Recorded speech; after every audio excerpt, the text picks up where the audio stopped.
La leyenda del Puente del Diablo de Guadalajara, Jalisco. Había una vez un oscuro y siniestro puente en las afueras de Guadalajara conocido como el Puente del Diablo.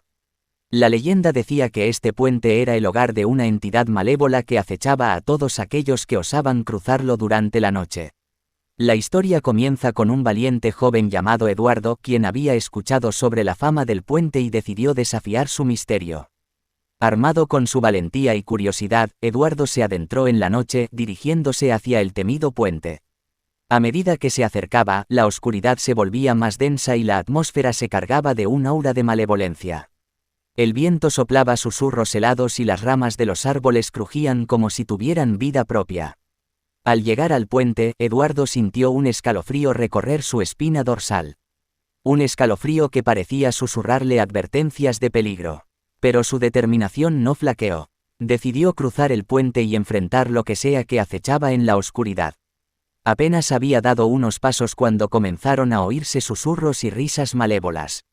Las sombras bailaban a su alrededor, distorsionándose y adoptando formas grotescas. Eduardo se aferró a su coraje y continuó avanzando. De repente, una figura oscura emergió de la nada frente a él.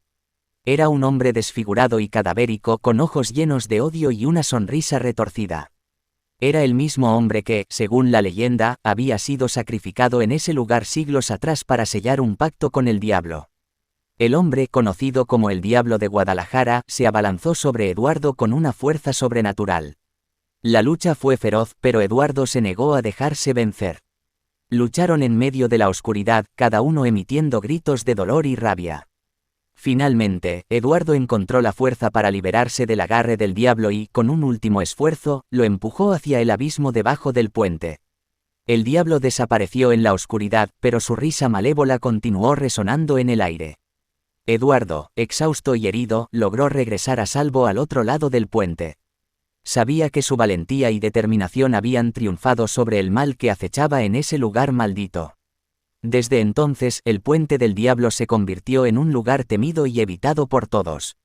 La leyenda de la lucha entre Eduardo y el Diablo de Guadalajara se transmitió de generación en generación, recordando a todos que el mal siempre busca una oportunidad para manifestarse. Y así, la leyenda del Puente del Diablo de Guadalajara, Jalisco, se mantuvo viva, infundiendo temor en los corazones de aquellos que se atrevían a desafiar las fuerzas del mal en la oscuridad de la noche.